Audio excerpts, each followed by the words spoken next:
Let us derive the first equation, Maxwell's equation, del dot D is equal to rho. We have considered a surface. Consider a surface bounded by volume V in a dielectric medium.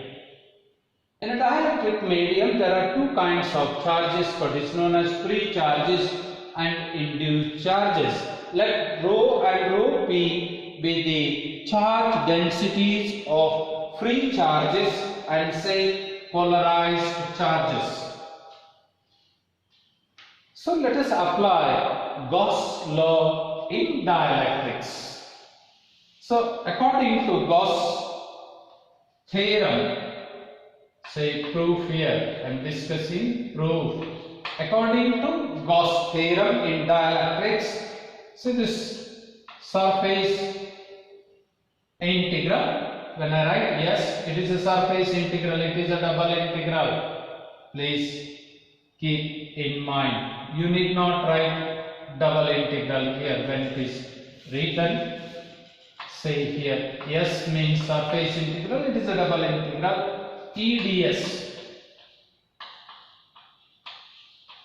is equal to, we have discussed this last time, that is 1/epsilon naught. Gauss law in dielectrics we have discussed in detail in the last semester. This is volume integral. Volume integral, that is rho plus rho P dV. Whatever we have explained here, also for a dielectric medium we are discussing, this material medium we are discussing. Keep in mind we are deriving the Maxwell's equation in material medium, that too in differential form. Okay, so we have written this Gauss law, but here this rho P is equal to minus divergence of this vector P, that is polarized charge density is negative gradient, that is negative divergence of P, or it is equal to say minus del P, that is identity, right? Let us rewrite the above equation. Therefore, we have the surface integral epsilon naught, I will take this epsilon to this side, EDS dot DS is equal to volume integral rho dV minus, that is this because of negative sign here, volume integral say divergence of P. This is P is polarization vector. Keep in mind P is the polarization vector. We have defined last time the polarization, dielectric polarization or electric polarization. The charge density is negative divergence of electric polarization. We have studied the polarization. There is no question about it now. We'll use just now concluded theorems on this side. That is, here we got surface integral and here we got volume integral. We'll make use of Gauss divergence theorem. Making use of Gauss divergence theorem, let me convert the surface integral into volume integral. So this, by using say Gauss divergence theorem,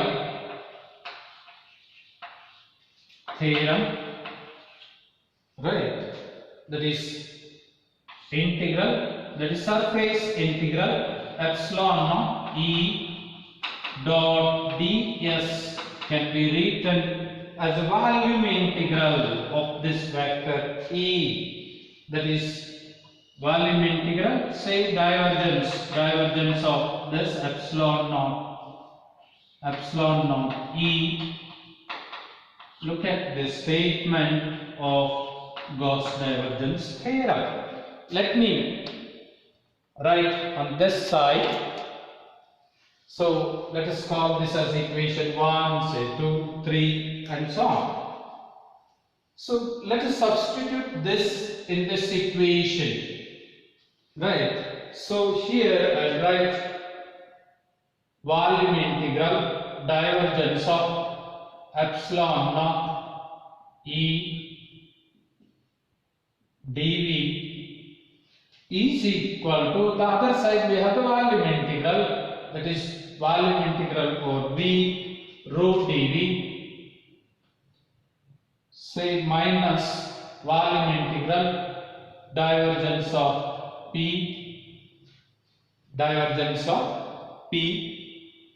dV. Right. Now I'll make the simplification here. So integral over the volume V, that is volume integral divergence of, this is also divergence, I'll take on this side divergence of, I'll write into bracket epsilon naught E plus say vector P. Fine. And dV as it is equal to integral or volume V rho dV. We got this. Hope you remember, this is nothing but equation between E, P and say D. We know that WKT, I'll write WKT, we know that epsilon naught E plus P, electric polarization is equal to capital D, say electric displacement vector. So this is, so the integral becomes integral over volume V divergence of D. This is equal to D, dV is equal to integral over the volume V rho dV. Or I can write taking this, so integral over V divergence of D minus rho say dV is equal to 0, Now for a arbitrary value, or here either this integrand can be 0, this cannot be 0. This cannot be 0, only this integrand is 0. Or we can write the same thing, as the volume is arbitrary. Volume is arbitrary. Right.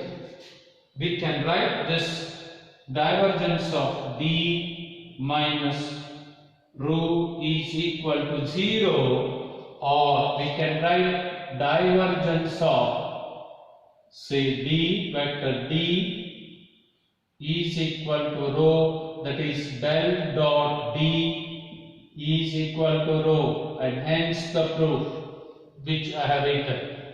Hope you got this. Simple proof. It will not become simple if you jump to this. So my appeal to all the 4th sem students who are of the say a physics subject, PCMP, PMCS combination, please go through the videos of mine from the beginning, then only you can understand this, otherwise you will be big zero in this topic.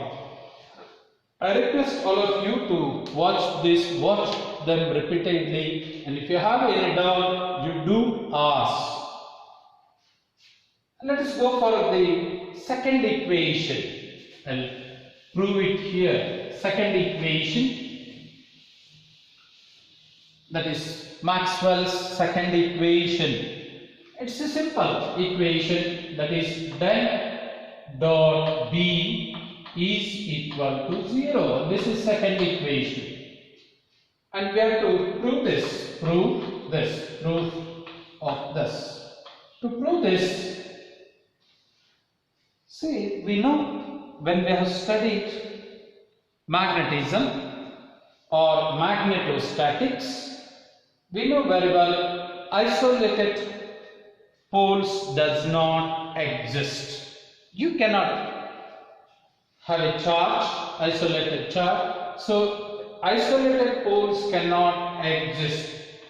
That you know. That is, you cannot have a north pole, you cannot have a south pole. Apart from that, where there is a north pole, there must be a south pole. And this fact is expressed saying that magnetic lines of force in general are closed curve. Magnetic lines of force are in general a closed curve like this. It cannot be like this, only positive and negative, provided it is, say, pole. Say this is south and say this is north. Magnetic lines of force are closed curves. Okay, like this. So this is a fact. Now here, based on this, we can say magnetic lines of force which are entering into a particular surface are equal to leaving those lines from that surface. That means magnetic induction or magnetic flux or a closed surface is 0. Magnetic induction, flux or any closed surface is 0. I write that in the form of, say, surface integral. This is magnetic induction ds, which is equal to 0. Let us use the Gauss theorem, that is Gauss divergence theorem, to change the surface integral into volume integral by using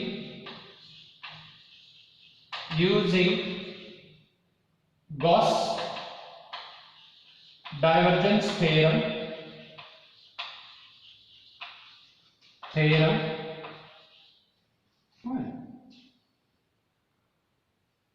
To change surface to volume, to change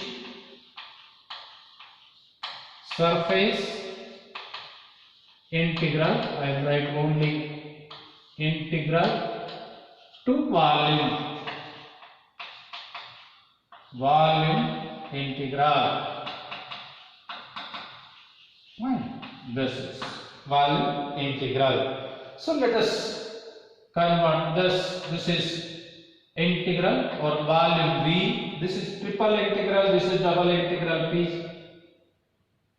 Remember, I have written S means it is surface integral, V means it is volume integral, or triple and double. That is divergence of V, divergence of vector V dV is equal to 0. By applying, converting the surface into volume integral. And this is true for any arbitrary volume. This is true for any arbitrary volume.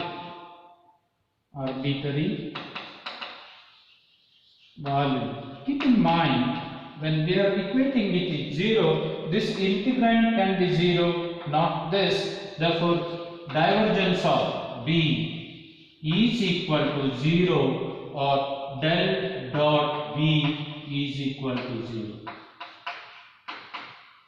This is simple proof. Normally they will not ask derive the second equation. No, they ask show that divergence of B is equal to 0 for 2 marks. It's a numerical problem. You can see this in old question paper. So this is second equation. Second equation called as Maxwell's equation. We can go for third equation. Very simple. Very simple. Third equation. This derivations are very simple derivation.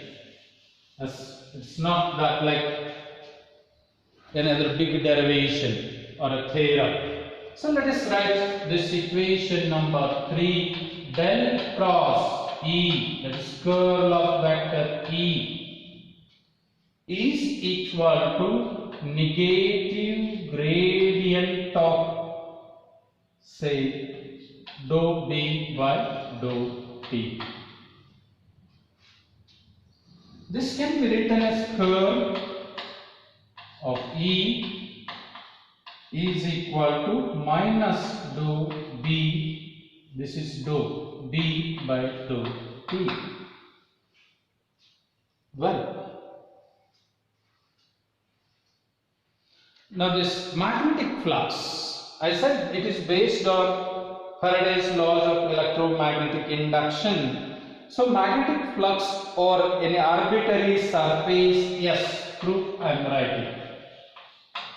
Magnetic flux or any arbitrary surface is, this is magnetic flux, I will write over the arbitrary surface S, that is surface integral is expressed as B dot ds, where B is magnetic induction.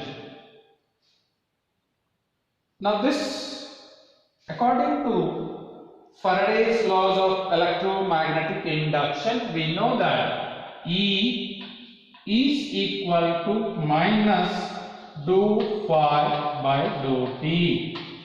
This is based on Faraday's laws of electromagnetic induction, that is third equation, and we have written the EMF or what is called as induced EMF. Induced EMF in a closed loop is given by this, and this is Faraday's law of electromagnetic induction. In that, this phi magnetic flux is expressed by this surface integral. Therefore, I will write E, the EMF, induced EMF is equal to dou, this is minus, so here minus, by dou T of this phi. Phi is this integral, that is surface integral, yes, P ds. This is surface integral, yes. This I can write it as minus, say, integral over the surface, yes, that is a surface integral dou B by dou T ds. This is one equation. Here surface is fixed, hence B is function of time. B is a function of time. What we have done? See, according to Faraday's laws of electromagnetic induction, the induced EMF is defined by this equation in a closed loop, that is E is equal to minus dou phi by dou T. Normally we write E is equal to minus d phi by dt. It is dou phi by dou T for a small surface, closed surface, and that magnetic flux or an arbitrary surface is given by the surface integral, in which B is magnetic induction. Once we substitute the value of this phi in this equation, that's what we have done, and we got this. Let us go for EMF. Again, EMF by definition is the work done. This is according to Faraday's laws of electromagnetic induction. Electromotive force by definition is a work done in carrying unit positive charge around a closed loop. EMF is, by definition, it is defined as it is work done in moving or carrying unit positive charge around a closed loop, say Q. If C is a closed loop here, if C is a closed loop constituting the surface S inside the surface S, then I can write this EMF E, by definition it is, this is a closed line integral, and that is E dot dl, where dl is the length of this portion here, E is the electric field intensity. Now let us equate these two, this and this one, equating the definitions of electromotive force on both sides. So here I'll rub this one.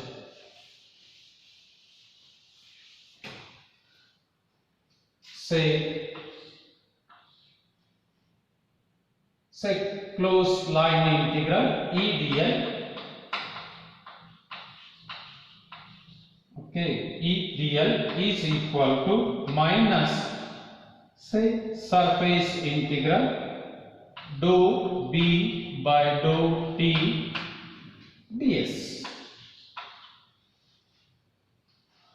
One side, what we have done in equation number 3, that is, which is based on Faraday's laws of electromagnetic induction. We have started with Faraday's laws of electromagnetic induction, that is EMF, induced EMF, and it is given by this. Then we got this equation defining phi, the magnetic flux. Even we have defined EMF, it's nothing but the work done in moving a unit charge around a closed loop. We got this. Now we are equating these two integrals. The point here is, one is line integral, another one is surface integral. I will use Stokes Theorem. By using Stokes Theorem, right, which converts line integral into surface or surface into line integral. I'll convert this line into surface first. So this closed line integral E dl is equal to the same vector, that is surface integral curl of vector E ds. This is dl ds. Now equating this and this one, that is surface integral with surface integral. So this will be equal to, I will write, this will be equal to minus surface integral dou B by dou T ds. If I say this, integrands on both the sides are vanishing, not the term here. So we can, the surface is arbitrary. Since the surface is arbitrary, I can write curl of E is equal to minus dou B by dou T. Look at the top, that is curl del cross E is equal to minus dou B by dou T. Very simple derivation. Here it is. Very simple derivation. Okay. So this is third derivation. Let us go for a fourth derivation. Let me see. Yeah, we can derive the fourth equation. That is equation number 4. Let us go for that and see whether we can complete it. It is little bit lengthy. Hope we'll stop here and we'll continue that in the next video class, right? Because it will be half done here.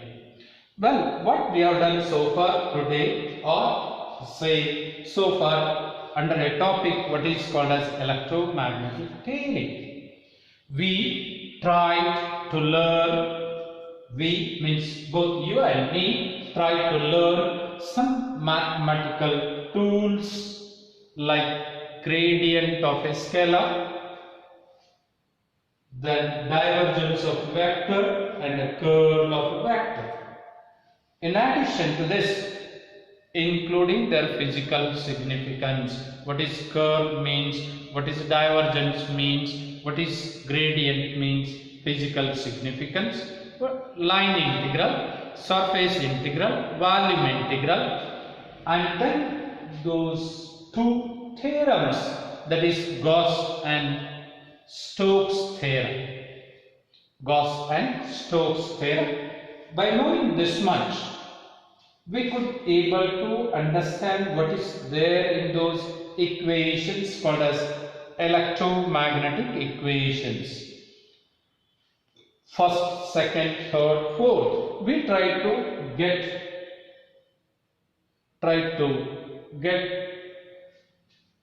those equations or try to know about them. Okay, information about them. We try to gather the information about the 4 Maxwell's equation, that too in differential forms. Well, we have obtained these first 3 equations. First equation, second equation, simple. First equation based on Gauss law in dielectrics. Second equation based on Gauss law in magnetostatics. Third equation based on Faraday's laws of electromagnetic induction and Lenz's law.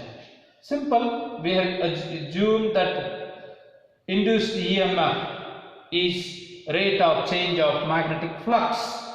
That is negative rate of change of magnetic flux. Negative sign indicates that it's a direction, induced EMF's direction. Then we have defined flux. We have written that flux in the form of, say, integral, what is called as surface integral, and we got the definition. We have made use of simple definition of EMF, that is electromotive force, basic definition. That is nothing but EMF is nothing but the work done in moving a unit positive charge around a closed loop or closed loop. Then we have written that line integral. One we got surface integral, at other side we got line integral. We have converted that line integral into surface integral using Stokes theorem and equated them, and hence we got the proof. I will stop here. Let's continue the same in the next class. That is what we'll do in the next class. We'll try to equate or derive the equation number 4, which is based on Ampere's circuital law, which is modified by Maxwell himself, and that equation is called as Maxwell's 4th equation. Its proof little lengthy. I cannot do it 5-6 minutes, which is leftover time. And then line integral. Say Maxwell's equation in the form of integral form. Integral form of Maxwell's equation. Integral form of Maxwell's equations and their physical meaning. Once we complete this, that completes what is called as second part of electromagnetic theory, and we'll do it. Later on, we'll derive the electromagnetic wave equation, that is plane wave equation, and then we'll study the transverse nature of plane wave equation. Why we are using the plane? Because these electromagnetic waves can be polarized. polarized elliptically, circularly, and so on. So we'll have to have the plane electromagnetic wave vector we are calling, and then pointing vector.